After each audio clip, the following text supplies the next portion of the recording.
তো এবছর education department থেকে holistic report progressive report card বা সার্বিক প্রগতি নিদর্শন পত্র দেওয়া হয়েছে সমস্ত ছাত্রছাত্রীদের জন্য। তো এটা কিভাবে ফিল আপ করতে হয় এই নিয়ে মূলত আমরা কম বেশি সব জানি, এই নিয়ে আমি কিছু বলবো না। জাস্ট এই কার্ডটি একটি পুস্তিকা আকারে কেমন করেছে, টোটাল 34 পাতার, সেইটা আমরা একটু দেখব। আর এর বৈশিষ্ট্যই বা কী সেইটা নিয়ে দু একটি কথা আমি আলোচনা করার জন্যই মূলত আজকের এই ভিডিও। তো এখানে দেখতে পাচ্ছি হলিস্টিক প্রোগ্রেসিভ রিপোর্ট কার্ড। এখানে ছাত্র বা ছাত্রীর ছবি থাকবে এবং এখানে জেনারেল ইনফরমেশান, স্টুডেন্টের নাম, জন্ম তারিখ, বাংলা শিক্ষা পোর্টালের তার ID, Aadhaar number, blood group, father's name, mother's name, guardian name, এগুলো এখানে, অর্থাৎ যে সাধারণ যে তথ্যগুলো ছাত্রছাত্রী সেটা এখানে থাকবে।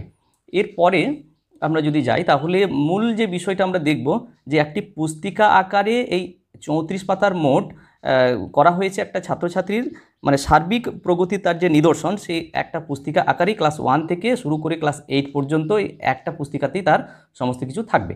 এইটাই মূলত এর বৈশিষ্ট্য এখানে দেখতে পাচ্ছি। তো আমরা একটু দেখে নিই দেখতে কেমন করেছে।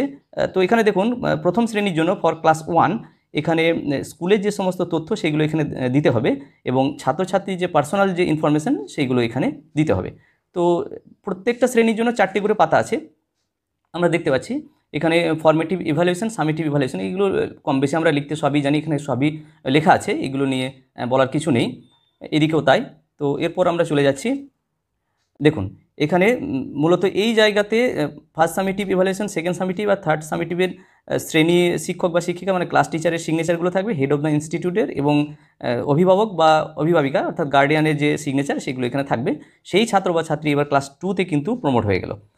অর্থাৎ ওই একটি রিপোর্ট কার্ডেই এটাই মূলত সার্বিক প্রগতির যে নিদর্শনপত্র করা হয়েছে, একটি পুস্তিকা আকারে এই কার্ডেই কিন্তু ক্লাস 1 থেকে 8 পর্যন্ত ছাত্র বা ছাত্রীর একজনের কিন্তু একটাই রেকর্ড থাকবে। আমরা দ্রুত একটু দেখে নিই।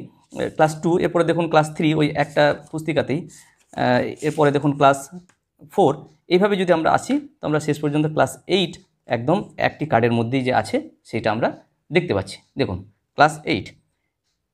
এরপরে দুই দিকে দুটি পাতাতে আরও রয়েছে এখানে ব্যক্তিগত যার পার্সোনালিটি এবং লাইফ স্কিল ক্লাস 1, 2, 3, 4 এবং শেষ পাতাতে আমরা দেখব ওই একই রকমভাবেই তার লাইফ স্কিলের 5, 6, 7 এবং 8-এর জন্য, অর্থাৎ টোটাল 34 পাতার একটা পুস্তিকা আকারে কিন্তু এটা সার্বিক প্রগতিপত্র হিসাবে করা হয়েছে।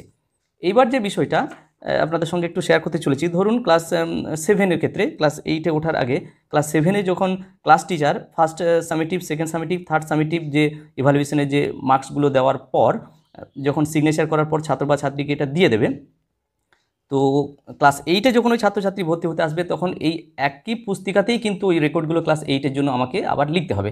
এখন গ্রাম বাংলার ক্ষেত্রে আমাদের যে সমস্যাটা হয়, গার্জেনদের সিগনেচার করার পর সেটা ফেরত নেওয়ার ব্যাপার আগে ছিল না, এখন যদি নিতে হয় তাহলে অনেক ক্ষেত্রেই গ্রাম বাংলার দিকে কিন্তু এটা খুব দুরূহ ব্যাপার, এটা কিন্তু আর ফেরত পাওয়া অনেক সময় কিন্তু গ্রাম বাংলা ছাত্রছাত্রীদের ক্ষেত্রে অনেক সমস্যা হয়। তো সেক্ষেত্রে আমি এসআই স্যারের সঙ্গে যোগাযোগ করেছিলাম। তো যে বিষয়টি জানা গেছে যে এরকম কোনো ব্যাপার নেই যে বিদ্যালয় নিজের কাস্টোডিয়ানেই রাখবে নাকি ছাত্রছাত্রীদেরকে দিয়ে দেবে। তো সেক্ষেত্রে বিদ্যালয়ের নিজস্ব চিন্তাভাবনা থেকে ওনারা ডিসিশন নেবেন যে এটা স্কুলেই ক্লাস টিচারের আন্ডারেই রাখা হবে নাকি ছাত্রছাত্রীদেরকে দিয়ে দেওয়া হবে, পরবর্তী ক্লাসে যখন আবার ভর্তি হতে আসবে তখন সেই ছাত্র বা ছাত্রী এই নিদর্শনপত্রটা আবার হয়তো নিয়ে আসবে। তো সেই ক্ষেত্রেও কিন্তু অনেক সময় মিসিং হওয়ার সম্ভাবনা থাকে। তো মিসিং যদি হয় তাহলে সেক্ষেত্রে ক্লাস 8-এ বা হয়তো পরের ক্লাসে যে ক্লাসে আসবে সেই ছাত্র বা ছাত্রী, তার জন্য কিন্তু নতুন করে আমাকে আবার এই সার্বিক প্রগতিপত্র কিন্তু একটা বানাতে হবে। তো এটা কিন্তু একটা সমস্যা থেকে যাচ্ছে। তো সেক্ষেত্রে আমার ব্যক্তিগত মতামত, আপনারাও আপনাদের মতামত কমেন্ট বক্সে দিয়ে জানাতে পারেন যে এটা একাডেমিক যে সেকশন রয়েছে ওনাদের সঙ্গে আলোচনা করি যে এটা ক্লাস টিচারের কাছেই রেখে দেওয়া ভালো, পরবর্তী ক্লাসে আবার যেহেতু মার্কসগুলো আবার তার প্রগতি যে নিদর্শন সেগুলো আবারও এখানে মানে লিপিবদ্ধ করতে হবে। তো যদি কার্ডটি মিসিং হয়ে যায় সেক্ষেত্রে কিন্তু লিপিবদ্ধ করার জন্য আবার পুনরায় তাকে নতুনভাবে আরেকটি নিদর্শনপত্র আমাকে কিন্তু দিতে হবে। তো সেই জন্য আমার মনে হয় ক্লাস টিচারের কাছে বিদ্যালয়ে রাখাই ঠিক হবে। তো এটা আপনারা আপনাদের মতো করে আলোচনা করে এটা সিদ্ধান্ত নেবেন কীভাবে রাখা যায়। আমি মূলত এই কার্ডের বৈশিষ্ট্য এবং কার্ডটি কেমন করেছে একটি পুস্তিকা আকারে সেইটা আপনাদের সঙ্গে শেয়ার করার চেষ্টা করলাম। যদি ভিডিওটি ভালো লাগে এবং কাজে লাগে তাহলে লাইক, শেয়ার এবং কমেন্ট করবেন এবং চ্যানেল যদি সাবস্ক্রাইব না থাকে তাহলে অবশ্যই চ্যানেলটি সাবস্ক্রাইব করে রাখবেন। সবাই ভালো থাকুন, সুস্থ থাকুন, ধন্যবাদ।